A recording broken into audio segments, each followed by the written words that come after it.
Oh yeah, it's Disney animated movie time again, and that means we're heading this time into the colourful Rudyard Kipling concepted Jungle Book on this episode of That Song from That Movie.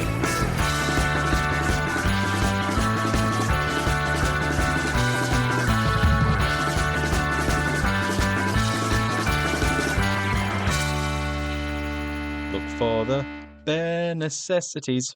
No simple bare necessities. Thank you for joining That Song from That Movie, the journey through the very best and worst of movie songs.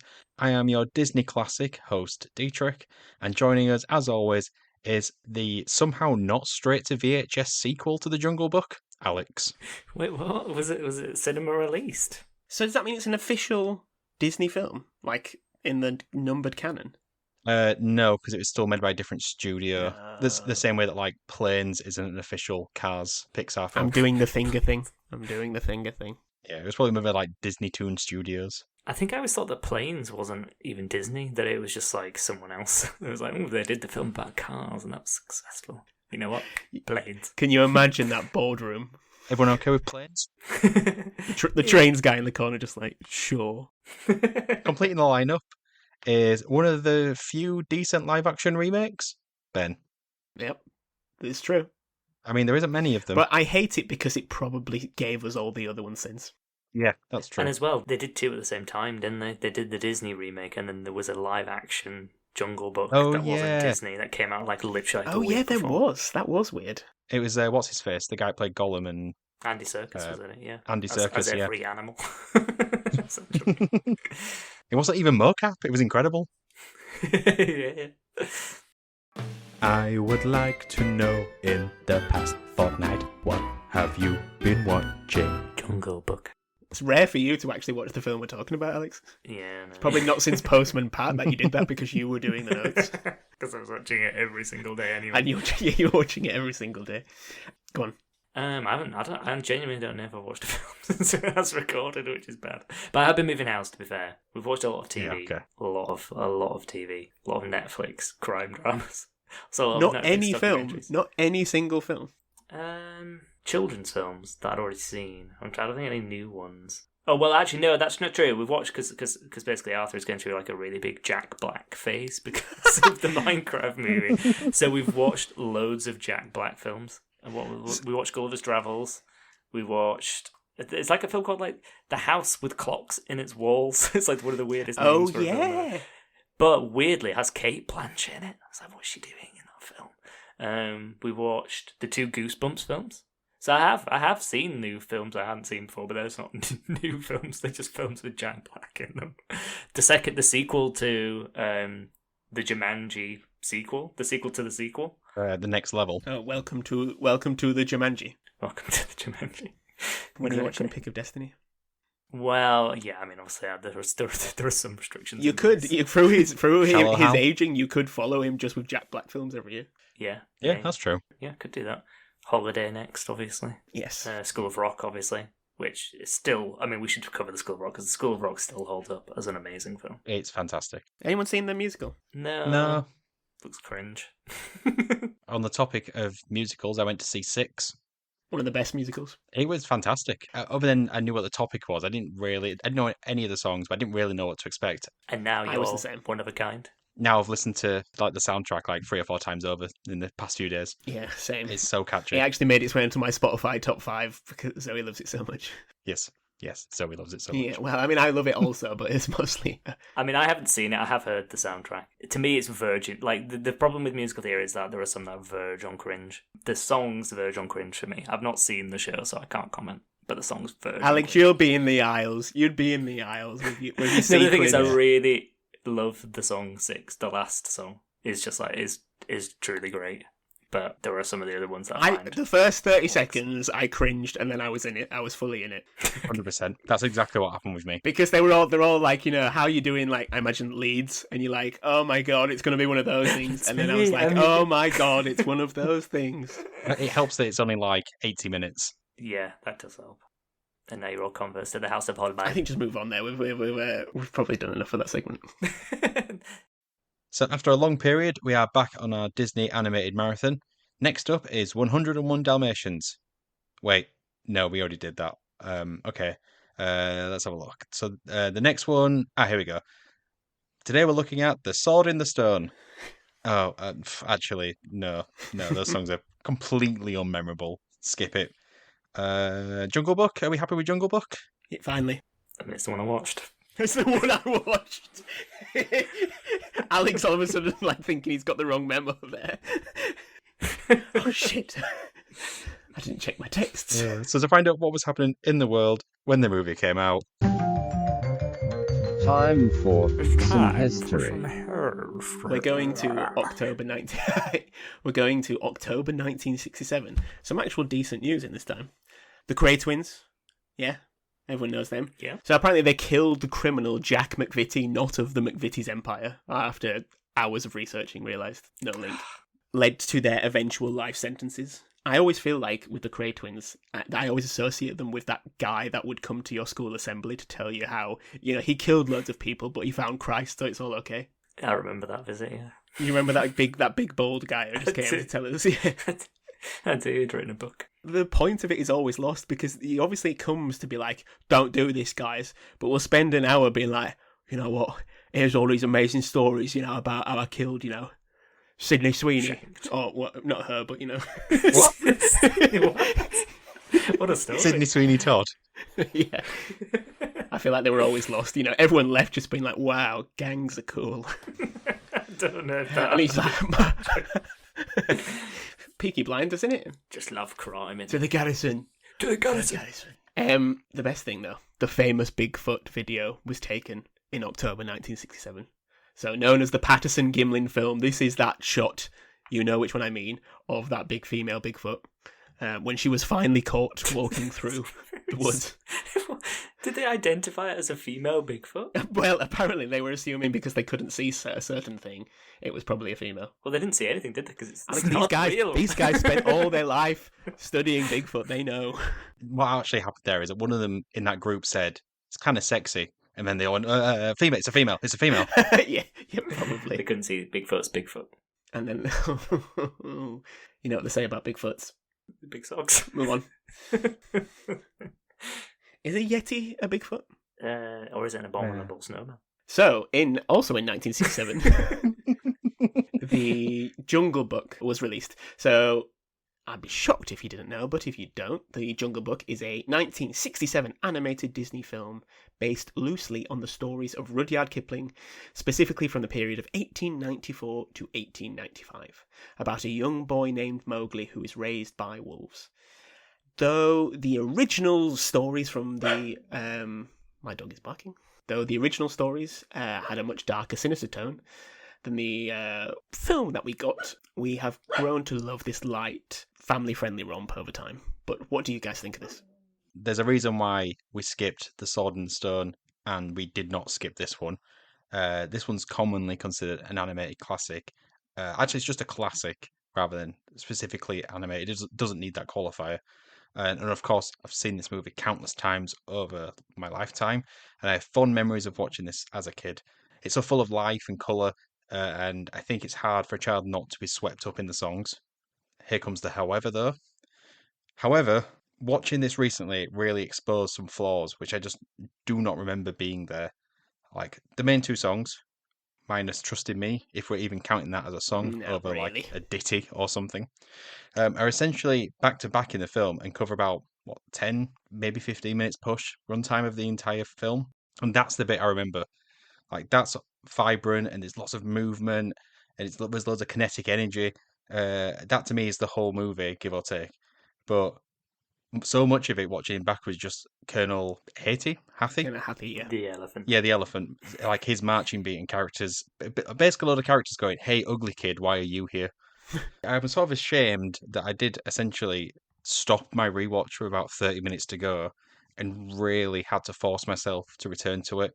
And I think if we didn't go ahead with this recording, I probably would have never come back to it and just maybe watched the songs again on YouTube. So I'm deciding that I'd rather live with my happy memories of this movie and forget about The Jungle Book, which disappointed me on my commute to work over the past few weeks. I think that's fair. Let me see what Alex says first. Okay. Well, I thought I had a hot take, but D has the same exact take that I had. Because I remembered this film very fondly. And, like, if you have asked me now, like, before I'd watched it, I was like, what the best Disney films are? I think I probably would have ranked it really highly. But then when I watched it, I was like, I just found it really boring. I just said, So boring. Nothing happens in this film. And like you said, the two best bits come, like, literally side by side. And they everything else around it, I was like, God, I don't really remember this. There's the part with Car, the snake, at the beginning. I was like, oh, this looks kind of cool. You know, like, where he's, like, hypnotizing with his eyes. I do really remember this being, like, quite trippy. I was like, okay. And then there's that huge scene with the elephants. I'm like, this is getting boring. Then you have the two songs, and then, like, by that point, I completely lost interest. And, like, whatever happened between then and then the Beatles birds coming in at the end, I just missed. I couldn't even tell you what went on. And then, like, the birds come in, I was like, oh, okay, bit of an injection, bit of humour. Then it's the final scene, and then it's over. You know, okay. I think the voice acting performances are really great. Yeah. There's a couple of bangers of songs, as we've already discussed, that are really, really iconic songs that still hold up. But yeah, story-wise, I think it just feels very simplistic. It's like, it just feels like going through the motions of, like, getting from here. You know, they're kind of on a journey to him eventually ending up at the village, but it just sort of, nothing really propels you there. It's just kind of like, you just sort of lulled there in a very dull fashion. I actually think we mentioned the CGI update. I think they injected a bit more life into it. Probably not visually, because, like, I think the art style in this is still quite nice. Yeah. Maybe not quite. Like, I think there are parts that pop more than others. Like, you mentioned the elephants in particular felt a bit drab. And then there are other bits that feel a bit drab as well, like colour-wise. But yeah, I think the CGI, there was more focus on the wolves. There was more focus on, like, the narrative of, like, protecting this child. I just felt like it was all a bit, I didn't really know what to cling on to. And then, like, there are a few bits that are a bit squirmy, make you a bit uncomfortable today, I think, versus when you watched it as a child, which we might come on to as well. There's, like, been a bit of, like, controversy over the song with the monkeys in the middle. But yeah, I just wasn't fussed for it, and the same as D. Like, I felt like a bit of childhood dying watching it. Like, this is not how I remembered it. I remembered it being much more fun than this, more interesting, more quirky, more weird. I think I remembered it being a bit more, like, weird than it was. It was just really boring. So yeah, it is a relief to say that, because sometimes in this podcast I feel I have to mentally prepare for a fight. yeah. And when I was writing my notes, I was like, oh God, I'm definitely going to have to try defend this position of it not being the classic it was in my head. Yeah, but I was the same. I thought you were about to say it was great. Thankfully, you're not on it. So it might be me and you versus Ben. I guess we'll find out. I mean, I never really liked this one to begin with, but I categorize it in a sense of I imagine when it hits the 100 years and the National Film Registry kind of comes round and it gets accepted for its cultural and, you know, significance to cinema. That's what it is. You know, it's an iconic moment in animation. The songs are almost like part of the Disney lifeblood, a bit like some of the things we talked about with Pinocchio. And I think of a lot of these things, like because the sort of Disney animated movies, I think a lot of them almost, especially from a period, almost get congealed together. Maybe I think that kind of stops in the 90s when a lot of there was a lot more focus on story. That almost the runtime gets longer than these very punchy sort of shorter films. Yeah. But, like, they're moments that I enjoy, almost like flashbulbs or snapshots. You know, the scenes with with the monkeys, like, you can tell the animation they're putting together, or Mowgli and Baloo going down the river, they're almost like iconic moments. But there's no real story to it. You know, the story that's in the Rudyard Kipling ones, the darker kind of aspects of the narrative of, you know, this boy trying to wrangle with whether he's, you know, part of the jungle or part of man and needs to leave. They just kind of get rid of that until, like, the last minute, really. There's a lot to be held up in regard, but I'm never going to really go and watch it. And watching it recently, it's just like, I feel like I'm watching a bit of history. Doesn't mean I particularly enjoy it. I don't think there's anything particularly wrong with it, and it's still better than things like The Sword in the Stone. But I'd much rather go and watch films like The Aristocats now, thinking of films from this era, probably because I watched less of it and it still feels a bit new and novel to me than something that was so easily accessible like The Jungle Book. Or I'd go and watch The Jungle Cubs because I watched a lot of that as a child, which was the TV show about them as the characters as children, which was on Disney Channel. My expectations weren't like super high, but what I thought was I'd watch it and be like, oh, isn't that like a weird like time capsule? Isn't that a weird and like novelty? Like you watch like 101 Dalmatians, which you already did last year, maybe we did it a while ago. Yeah, we did a lot. And that still felt like quite watchable, and it felt like, oh, there's a lot of quirky stuff about it that makes it interesting.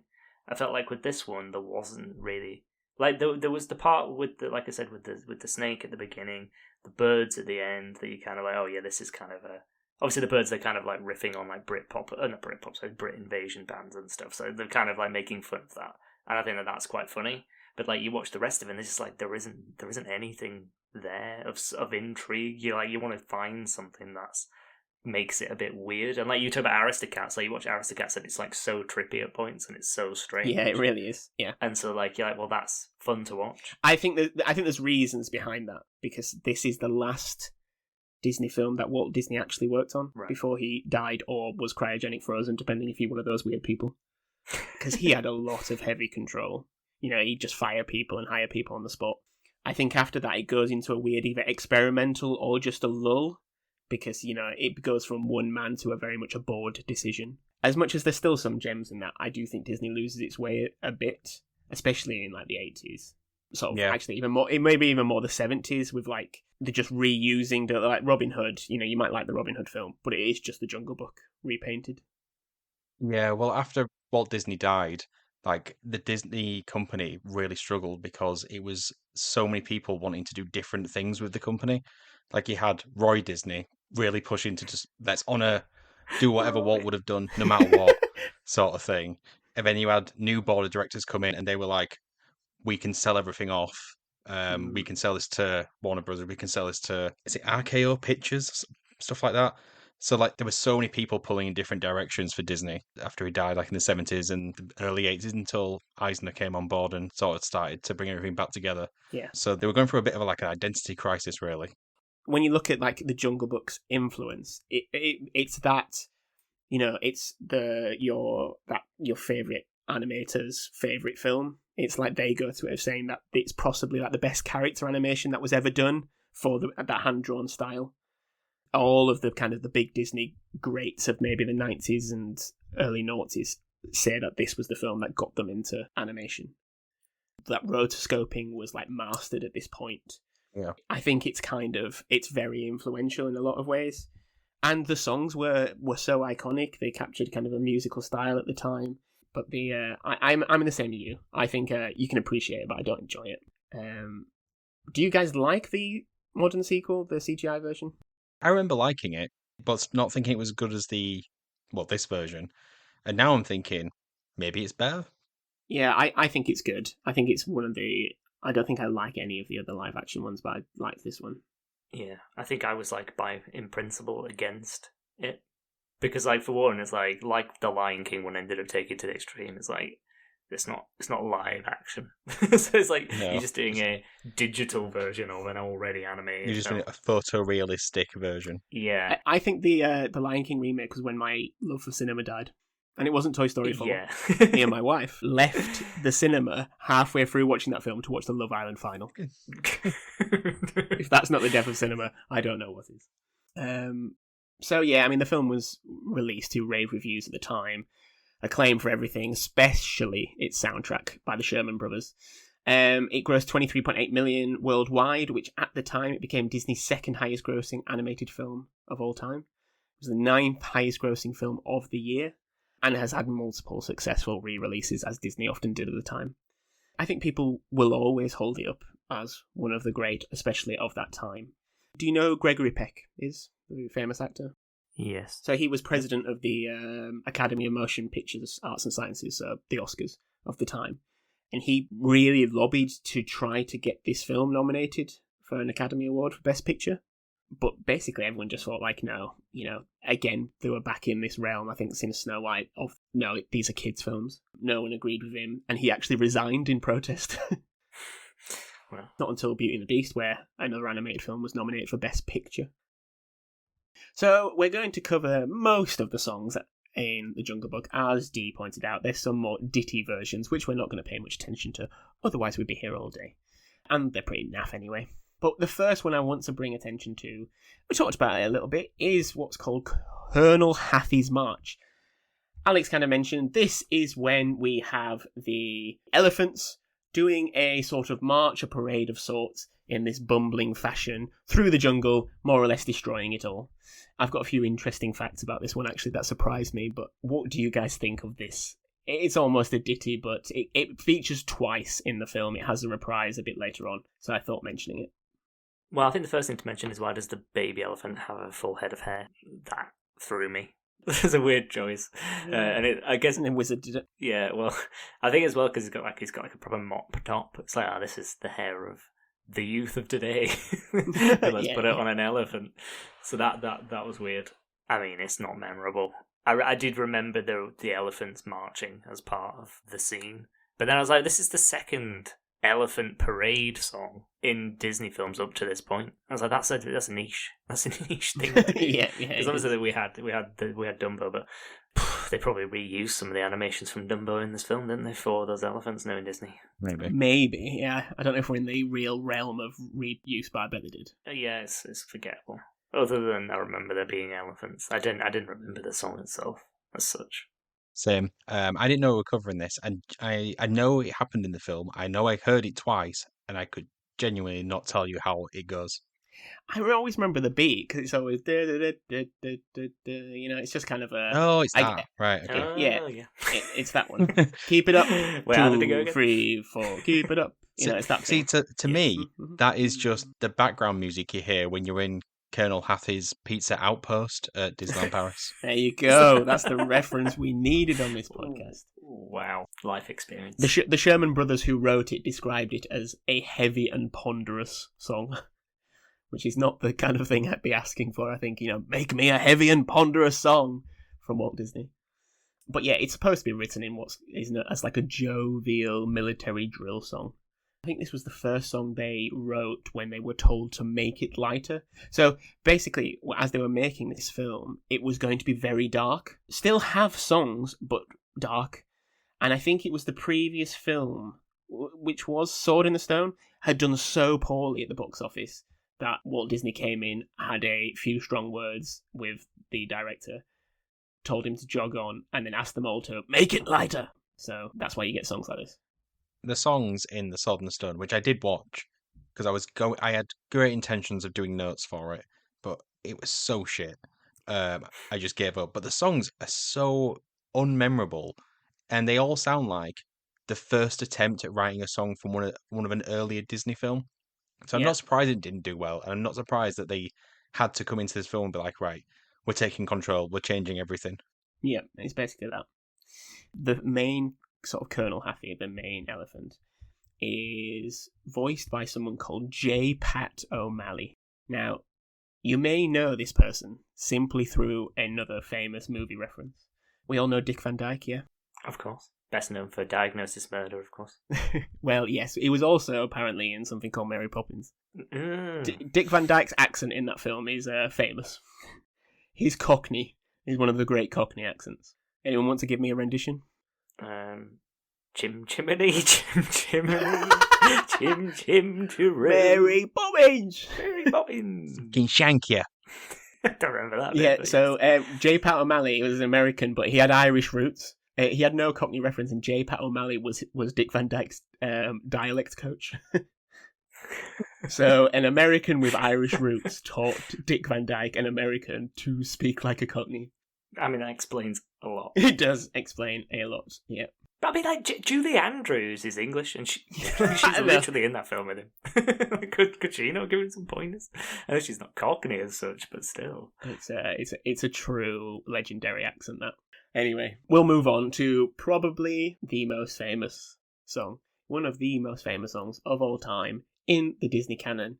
It's the Bare Necessities. Now, this is it's like a precursor to Hakuna Matata. This is sang by Baloo, the bear, on a sleepy river with Mowgli, singing the Bare Necessities. Now, this is a jazz piece of sorts. I'll go into talking a little bit more about it, but come on, tell me what you think. This is a bona fide classic of a song. It's so good. It makes you feel like you need to get up and dance. It carries you along. It has such a wonderful beat. It's just a masterpiece of a song. Maybe one of the best songs we'll cover on here. Their animation style in this era has moved to like the sort of Xerox style away Yes. from like the Sleeping Beauty one, but I actually think it works for this because it's so like it's almost like jittery and it adds to that, as I mentioned before, the sort of like kinetic energy of the entire movie. Hmm. If the entire movie was this 10-minute period, of course. But yeah, I love this song and I can't help but smile when I hear it. It's just a wonderful piece of Yeah. music. It's not just one of the best Disney songs, it's probably one of the best movie songs ever, or most iconic movie songs anyway. I've actually put as well, so good they did it again in The Lion King. So you stole my thunder there, Ben. But yes, I mean, it's essentially the same exact song as Hakuna Matata. It's only really now so that good they I'm did it in the realising Jungle that. Cubs. There you go, I'll steal Ben's. Nice. Okay. The Jungle Cubs. I really want to watch the Jungle Cubs again. I feel like this song, they definitely had the name first, and they're like, that's good. We could definitely come up. It's like, it's literally a pun first, song second. We can come up with something with this. It's like they base the entire character of Baloo after the song. After this one idea they had. There's some interesting words in there, like phrases. Like at one point he refers, I think, to maybe Mowgli and Bagheera as little britches. I was like, that's close to the bone. So I enjoyed that. Of course, there is the most iconic part of the song, in my opinion, is the second verse, which I've entitled here "The Poor Poor Prickly Pear" lines. Yeah. It's just it's just a wonderful song. And I think like the animations of the pears rolling down like his arms and his back and stuff. It's just magical. It's everything that the rest of the film is not. Just so full of like life and colour. That verse with the when you pick a pawpaw, it's great wordplay. Yes. And it's delivered. Phil Harris's voice is like iconic. And I think Phil Harris basically plays any bear for the next sort of 6 or 7 years in Disney films. Yeah, it's an amazing performance. So this was the only song that was in the original darker version, and I just can't get my hand around that. If there's a really dark version, all of a sudden we've got the Bare Necessities. It's one of the most light-hearted, relaxing songs in Disney. Because usually, like, when you think of Disney's, like, iconic songs, a lot of them are ballads, or kind of, like, real powerful, quite bombastic, especially when you look into the 90s onwards. They're belting songs. Yeah. This has to be the most famous. It's just like a jaunty jazz tune. Yeah, I'm trying to think of others, like Be Our Guest maybe would be another one. But it's still like, Be Our Guest about halfway Under the through. Sea. It gets into like an orchestra, doesn't it? Like about halfway through. It's got a It's full big band, yeah. big band. Under the Sea, I'd say, yeah, again. I think they start off jaunty, but they grow. But like, the Bare Necessities never grows. It just stays like on a lazy river. Mm. The song was so incredible that it was nominated for an Academy Award for Best Original Song in 1967, and it lost. It lost. What? It lost to Talk to the Animals from Dr. Dolittle. If I could walk with the animals, talk with the animals. That shite song. God, a film that absolutely flopped as well. Yeah, absolutely. If you've seen the remake as well, Bill Murray does his kind of weird version, which again is quite improv karaoke style. That is, I guess, you would only expect from Bill Murray. But I do think that version's quite good as well. He sings it with Neil Sethi, the guy who plays Mowgli in the film. Yeah, I mean, a lot of the songs from the original Jungle Book use kind of a musical origin known as Dixieland jazz, which is kind of almost like a precursor to jazz that came out of like the New Orleans music scene in the early 1900s. So it's kind of like a link between like blues and swing, and both this and the next song we're about to talk about had a lot of references to that. But yeah, this has got to be one of the great Disney songs and should be on any Disney playlist that you want to add. Okay, so the other influential song of the Jungle Book is I Wanna Be Like You. So this is also known as the Monkey Song. This is the moment in the film where King Louie and his band of monkeys that don't actually have a name in the film, they're known as the Bandalogs in the original stories, They steal Mowgli and attempt to convince him to give them what they refer to as the red flower, this fire. The idea that by having fire, King Louis will be even more powerful, influential, and just a massive risk. What do you guys think of this song? It's an equally, iconic song. I think this is the weird thing about these two, is that they are both. If you ask someone like what is the song from Jungle Book, you probably would get. I personally think you would get like a split answer. Some people would say this, some people would probably say Bare Necessities. Personally, I think Bare Necessities is the more iconic and the better song. This one is a bit of a toe tapper, though, undeniably. But I think that this song has been ruined by too many like contemporary like jazz trio cover versions. Like I felt like there was a time where like you'd watch like Britain's Got Talent or something, and there would just be like three songs just doing this like a scat version of this song or something. It just got really, really boring of hearing it over and over and over and over again. But Alex, who has a Craig David cover? Does Craig David do a cover of this song? He does do a cover of this song, yes. Why? Now, would you like to change your earlier statement? Yes. God, well, no, I'm glad I've never heard that. But yeah, I think personally, it's not my preference. I prefer Bare Necessities, but I do also really enjoy this song. I feel like I think I did mention earlier, it's potentially like a bit of an uncomfortable feeling about this whole scene, especially the bit where Baloo dresses up in a disguise. But as well, of course, like the association of the monkeys wanting to become men. There's always been, probably not always, but certainly in like contemporary context, there's been a bit of like thought about whether this is actually acceptable behavior for a children, like for a film to be, an acceptable portrayal. Sorry, but I think if you just take the song on its own merit, I mean, it's a jam. I don't think anyone would disagree with that. Yeah, absolutely. And we'll talk about some of that stuff in a minute. But Dee, what do you think? Alex, me and you are absolutely twinning tonight because, again, I agree with everything that you said. This is going quite well for us. I thought you were just going to go, next point, please, Ben. I mean, kind of, yeah, because what more can you add? Like, it's great. I mean, the only thing... I grew up thinking this was a Louis Armstrong song, and they happened to name the gorilla King Louis to match the fact it was Louis Armstrong singing. So that was a shame to find out. Yeah. Maybe I just want this entire film to be how it was when I was 10 years old. Yeah, maybe. Like, all my memories of it. No one internet to fact check me. I want the song. I want this 10 minutes of the movie. You want nostalgia. Don't we all? Straight to the veins. Yeah. I probably put them both on equal pairing. I probably agree. I'd probably say the Bare Necessities is just tops it. But it's iconic. It's influential. It should go down as a Disney classic. Yeah, I mean, the song was written by the Sherman Brothers, who wrote most of the songs for the film. It is performed, yes, not by Louis Armstrong, although he was approached. It was performed by singer and musician Louis Prima. Oh, so it's still someone called Louis? It is still someone called Louis, yeah. Hence why it was called King Louis. It was just, they basically approached Louis. The reason they didn't go with Louis Armstrong is simply because he was black. And they knew the connotations of that were very apparent in the film. I think the connotations of the, monkeys wanting to be men and a lot of the references to what that might be interpreted for if they're making connections to, I get especially some of the, in the 60s, some of the race difficulties going on in the States. But that was the story in the original Rudyard Kipling books.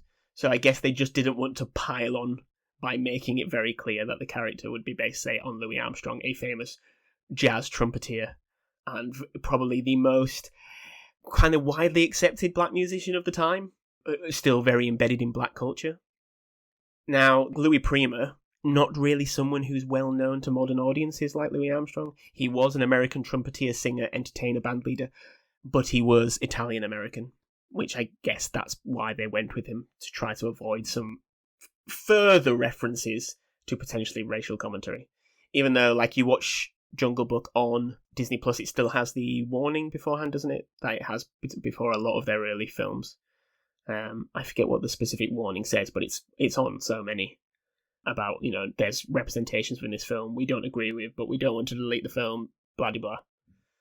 Apparently, the animations were based on the sort of mannerisms of Louis Prima and his band.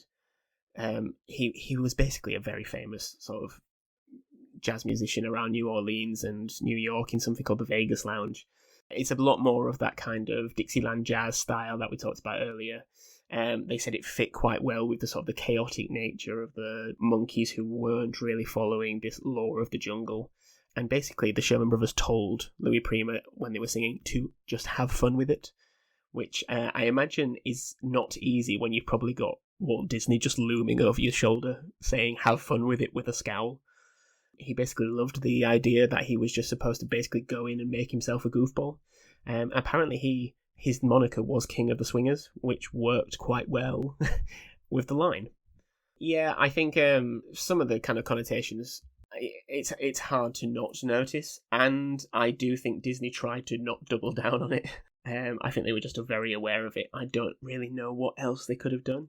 I still think this scene is way better than the Christopher Walken version thing that goes on in the Jungle Book 2016, because I think that is awful. I think Christopher Walken should have stopped acting about around the time, was it Welcome to the Jungle he was in? I mean, some might say he's never acted. Yeah, to be fair, he might. I think he's at the point where he ruins films he's in now. The cow jumped over the moon. And do you remember the Christopher Walken version from the 2016 film? Vaguely. I remember him being King Louie, and I remember King Louie being absolutely massive in the film. He's got, because they add an extra verse into that song about him being like a Gigantophomus or something. It's very Dr. Seuss wordplay. But he's like spoken word saying the song, but you can tell he's kind of like almost trying to sing it. It's almost like they asked him to sing it, but Christopher Walken just can't do that voice while he sings. He's just got no rhythm. No, he's not a man. He's not a man of musicals. So the last song that we could talk about, but we're not really going to, is called "That's What Friends Are For." It's sang by the Vultures of the film. They're like a barbershop quartet. And Alex kind of paid reference to the only interesting fact of this, is that they were very much based on because of the Britpop invasion, and they were based on the Beatles. To the point where the Beatles were actually approached and were going to voice the Vultures. But it was only Brian Epstein who ended up saying no. I think John Lennon put his foot down and also said he didn't want to do it. He thought they should do Elvis, which I don't think would be right. So basically they ended up going with the staff singers of Disney and just made them look like the Beatles, a bit of a homage. It's game time. Let's have a bit of a competition. So, Alex, you're winning. Am I? I think so. So basically this is what we're going to do. So I'm going to give you 3 actors and I'm going to have their 5 best box office movies. You're going to get 5 opportunities where you can pick any of those. So there's 15 films on offer. I'm going to need from you the actor of the 3 that I'm going to give you and the film. If it's their highest rated film, you get 5 points, second 4 points, and so on. Okay, so you get 5 points 5 guesses in total. I'm not going to tell you where they are until the very end. The 3 actors in question are all from the 2016 version of the Jungle Book. So we are going to have Christopher Walken, who plays King Louie, Ben Kingsley, who plays Bagheera, and Bill Murray, who plays Baloo. The caveat, we are not counting the Jungle Book. So, D, your choice as the person behind. Okay. Easy first pick for me. Ben Kingsley, Iron Man 3. Oh, I was literally going to say that. That was one on my list. I just wrote it down. No. So, Alex, what are you going with? I don't know. Bill Murray, Ghostbusters. Are you going with the 1984 one or the 2016 one? Oh, God. Oh, and what's this box office? Is it? Are we adjusted for inflation? Worldwide box office. No, I don't think it's adjusted for inflation now. No, the original. I think it's probably the wrong. Okay, answer, so the 1984 one. Okay, D. I'm going to be a dickhead and say Ben Kingsley, Shang-Chi and the Legend of the Ten Rings. Wow. What's that? It's a Marvel film. It's one of the more recent Marvel films. Oh, God. So you just naming Marvel films. Deep cut. Deep cut. Christ. Okay, Alex. Um, Christopher Walken, Ben Kingsley, Bill Murray. We've had 2 Ben Kingsleys and a Bill Murray. I'm trying to think of big films with Christopher Walken in. I mean, he was in A View to a Kill. A View to a Kill. Are you going to say View to a Kill? Yeah, why not? It's a Bond film. It might have had a big box office, although it was an 80s one. Okay. D? Bill Murray, Space Jam. Hey, Bill Murray's Space Jam. Good shout. Good episode on that on our podcast. Yeah, well, I'm gonna do another one that we've just recently covered on our podcast. Bill Murray, Okay. Charlie's Angels. Nice. Okay. So that's 3 apiece. D, 2 more. Got 2 more. Bill Murray, Lost in Translation. Okay, Bill Murray, Lost in Translation. That feels like a bad pick. I shouldn't have done that one. Yeah, I mean, it's a bit of an indie film. It's a great film. It's a really. It's one of the greatest films. Alex, 2 more. I mean, he won an Oscar for it. So Ben Kingsley. Oh wait, hang on. No, Ben Kingsley, Schindler's List. I was gonna say Gandhi, but I think he's in Schindler's List, and I think Schindler's List probably is better. He's in Schindler's List. You are right. So let's say Schindler's List. I'm desperately trying to think of a Christopher Walken one to round out my list, and I really don't want to say Welcome to the Jungle, so I need to think of something else. D, last choice. Oh, come on, Christopher Walken film. I've got nothing. Bill Murray, Zombieland. Okay, Bill Murray Zombie. Oh, Okay. I thought a better Bill Murray one. It's too late. Careful. I'm not going to say it. Don't say it for Alex. Don't say it for Alex. Thought of a better Alex, Bill Murray one. I mean, I was gonna say Bill Murray Groundhog Day. Again, are you gonna go for Groundhog Day? Well, it's gonna be higher than Lost in Translation. So yes. Yeah. It wasn't the Bill Murray film I just thought of. I was going to say Garfield. Okay. So D. Yep. Iron Man 3 is the number 1 grossing Ben Kingsley film. Yep. So that's 5 points. Count it. Your second choice, Shang-Chi and the Legend of the Ten Rings, is Ben Kingsley's second highest. So that's 4 points. Space Jam, Bill Murray, is his 4th highest grossing film. So that's 2 points. Then you went 2 other Bill Murrays. Lost in Translation is so far down the list, I can't find it. I think it might be about 13th. You get 0 points for that. And then Zombieland It's going to be even lower. is actually 1 place lower. Zombieland Double Tap was 1 place higher. So Weird. 5, 4, 2, 0, 0 with a total score of 11 points. I mean, Iron Man 3 was the one straight. I was like, that's going to be his number 1 film. Alex, you went Ghostbusters. That was Bill Murray's second highest for 4 points. You went Christopher Walken, A View to a Kill was his 12th highest grossing film. Really? I'm Yep. surprised about that. Bill Murray, you went Charlie's Angels is his 3rd highest grossing film. Nice. So 3 points. So at this point, you've had 3 films and you've got 7 points. At this point, D had 9, but then he got 2 zeros. So you need I need 4 points. to equal. Yeah. Schindler's List, Ben Kingsley, his 5th highest grossing film, 1 point. Oh god, this is tense. And now Groundhog Day. Yeah, because so I need 3. I'm 3 points behind D at the moment, right? Yeah, Groundhog Day is Bill Murray's 18th highest grossing film. 18th. What? You were nowhere near. Yeah, 18th.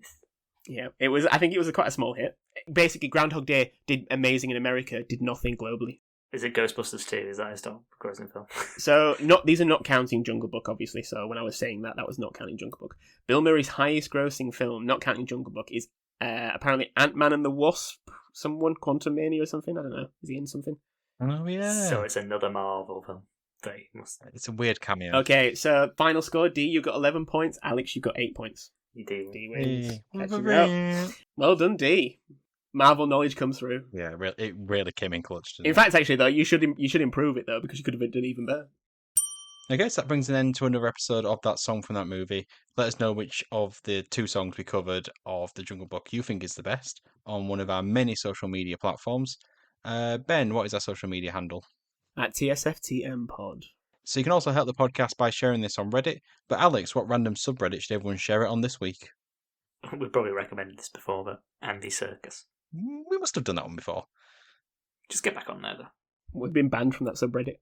So you can also help the podcast by telling your friends about this, leaving a 5-star review wherever you listen to his podcast, or if you want to help us financially, we have a Patreon and we have a merch store.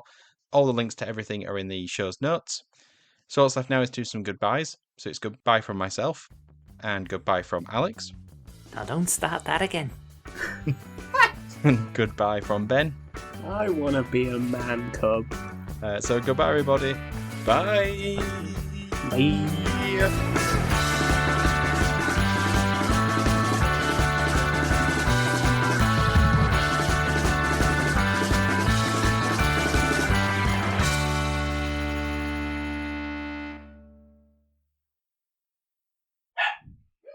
Yep.